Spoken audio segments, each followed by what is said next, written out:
जी हाँ, दावते इस्लामी कांड रुके के नाम नहीं लेवत है। बता दें कि भाजपा के बृजमोहन अग्रवाल कतिले सरकार ऊपर गंभीर आरोप लगाए के बाद आज एक सफाई देवत हुए कांग्रेसी मन भी प्रेस कॉन्फ्रेंस करी।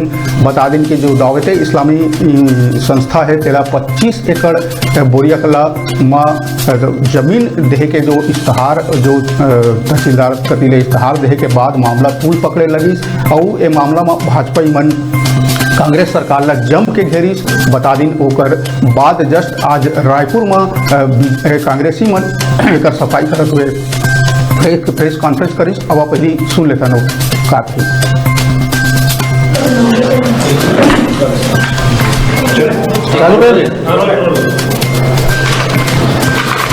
भारतीय जनता पार्टी के वरिष्ठ नेता श्री बृजमोहन अग्रवाल बोरिया कला में जमीन के संबंध में लगातार 2 दिनों से प्रेस में गलत बयान कर दे रहे हैं, झूठे आरोप लगा रहे हैं। उस संबंध में हम कुछ तथ्य आप सबके सामने प्रस्तुत कर रहे हैं। बृजमोहन अग्रवाल ने आरोप लगाया है कि दावते इस्लामी नामक पाकिस्तान की संस्था ने छत्तीसगढ़ में जमीन आवंटन के लिए आवेदन दिया था। बृजमोहन अग्रवाल का यह आरोप पूरी तरीके से गलत, झूठा और भ्रम फैलाने वाला है। छत्तीसगढ़ के बोरिया खुर्द में जिस संस्था ने जमीन आवंटन के लिए आवेदन किया था उसका नाम भी दावते इस्लामी है, लेकिन उस संस्था ने बाकायदा छत्तीसगढ़ में उस संस्था का रजिस्ट्रेशन है। उसके कर्ता धर्ता रायपुर दक्षिण विधानसभा के ही निवासी हैं जो बृजमोहन अग्रवाल के क्षेत्र के मतदाता हैं। इस संस्था का पंजीयन क्रमांक CG62207012021038 है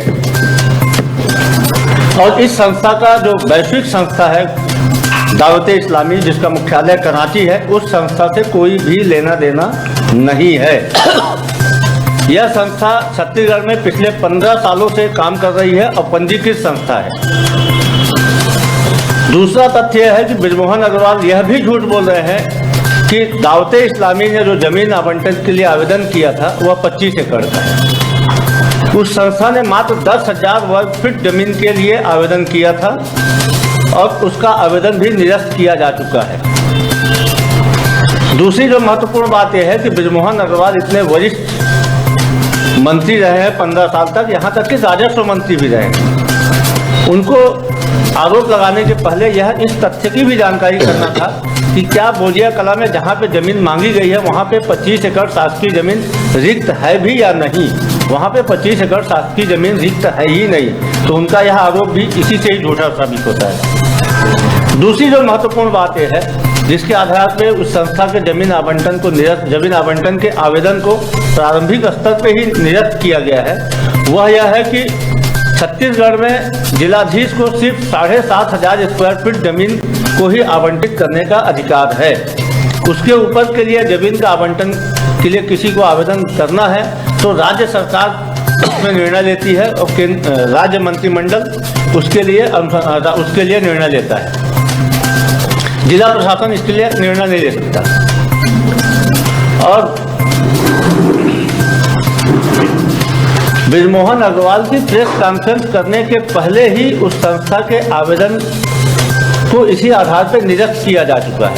और इस संबंध में चूंकि 2 लोगों के द्वारा त्रुटि की गई, जो भू अभिलेख अधीक्षक हैं और जो नायब तहसीलदार हैं, उन्होंने इश्तहार प्रकाशन में जो 10 हेक्टेयर किया था, संस्था के द्वारा 10 एकड़ की मांग की गई थी, तो उसके संबंध में उनको कारण बताओ नोटिस भी जारी किया जा चुका है। अब इस संबंध में कुछ और महत्वपूर्ण तथ्य जो दावते इस्लामी जो ग्लोबल संस्था है उसके संबंध में कुछ महत्वपूर्ण तथ्य हमारे वरिष्ठ साथी श्री आरपी सिंह जी आपको बताएंगे।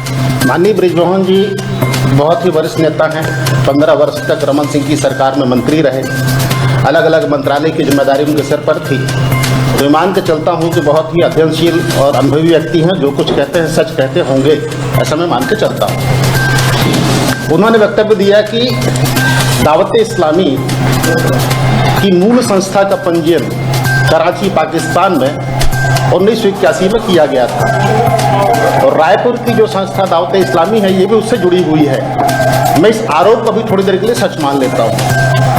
अगर ये आरोप सच है तो नितिन गडकरी जी ने दिनांक है 20 नवंबर 2021 दावते इस्लामी संस्था को कोविड में अच्छा काम करने के लिए पुरस्कृत किया है।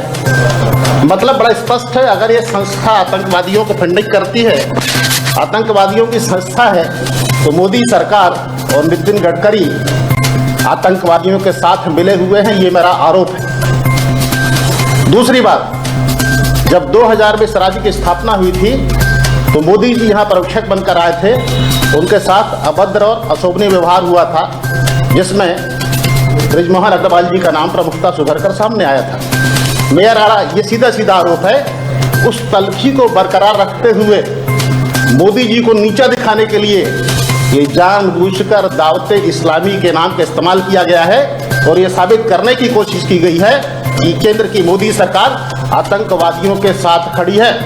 मैं अपने ही आरोप को और आगे बढ़ाता हूँ। स्वर्गीय अटल बिहारी वाजपेयी बस लेकर पाकिस्तान गए थे। आडवाणी जी जिन्ना की मजार पर जाकर चादर चढ़ाए थे और देश के प्रधानमंत्री मोदी जी ने सारे प्रोटोकॉल को तोड़कर बिना किसी को बताए पाकिस्तान जाकर बिरयानी खाई थी। ये साबित करता है कि भारतीय जनता पार्टी का झुकाव पाकिस्तान की तरफ आज से नहीं, वाजपेयी जी के समय से। अब मैं आता हूँ दूसरे मुद्दे पे। दूसरा विषय महत्वपूर्ण इसलिए हो जाता है कि अगर दावते इस्लामी आतंकवादी संस्था है तो मोदी जी क्या कर रहे हैं? भाजपा शासित राज्य उत्तर प्रदेश, वहाँ भी है, ये बिहार में भी है, गुजरात में भी है, तो इस संस्था को मोदी जी ने बैन क्यों नहीं किया? क्या इसका कोई जवाब बृजमोहन जी देना पसंद करेंगे? दूसरा, उनका मैं अखबार पढ़ रहा था, उन्होंने ये लिखा है कि एक आवेदन अभी भी लंबित है, जबकि आवेदन किसका है? ये मासा वेलफेयर सोसाइटी, जो कि 2007 में पंजीकृत हुई थी, जब बृजमोहन जी खुद मंत्री थे और रमन सिंह यहाँ पर मुख्यमंत्री। तो आतंकवादी संस्थाओं को सहयोगी संस्था का रजिस्ट्रेशन भारतीय जनता पार्टी के कार्यकाल में क्यों हो रहा था? और 2007 से लेकर 2018 तक उनकी सरकार थी, उन्होंने ऐसी संस्था का पंजीयन रद्द क्यों नहीं किया? तो बृजमोहन जी जो आरोप लगा रहे हैं, उन्हीं आरोपों के ऊपर नए आरोप उनके ऊपर लगाता हूं कि क्या भारतीय जनता पार्टी आतंकवादियों से मिली हुई नहीं है? क्या देश की मोदी सरकार आतंकवादियों के साथ खड़ी नहीं है? और अगर बृजमोहन जी का आरोप सच है तो मोदी जी 7 साल से अधिक समय से इस देश के प्रधानमंत्री हैं, इस संस्था पर प्रतिबंध क्यों नहीं लगाया गया है? इन सवालों के जवाब अब बृजमोहन जी को सामने आकर देने। तो दावते इस्लामी कांड लले के आरोप प्रत्यारोप जारी है। पांचों दिन बृजमोहन अग्रवाल भाजपा के कांग्रेस सरकार ऊपर जम के निशाना साधत हुए कई गंभीर इल्जाम लगा रही से उन्हें एक सफाई में आज कांग्रेसी मन भी प्रेस कॉन्फ्रेंस कर अपन सफाई दी और भाजपा ऊपर उलट सवाल खड़े कर दी। बता दें कि जो 25 एकड़ जमीन आवंटन के बाद लले के जैसे ही आगू आई, जैसे ही तहसीलदार कतिले इश्तहार दे गई, उसके बाद बवाल शुरू हो गए। जैसे कांग्रेसी मन के कहना है कि ये निरस्त कर दिए गए हैं, वही मामला लले के बीजेपी मन भी मुखर रही। ओकरे जवाब में आज कांग्रेसी मन भी प्रेस कॉन्फ्रेंस करके अपन सफाई दी।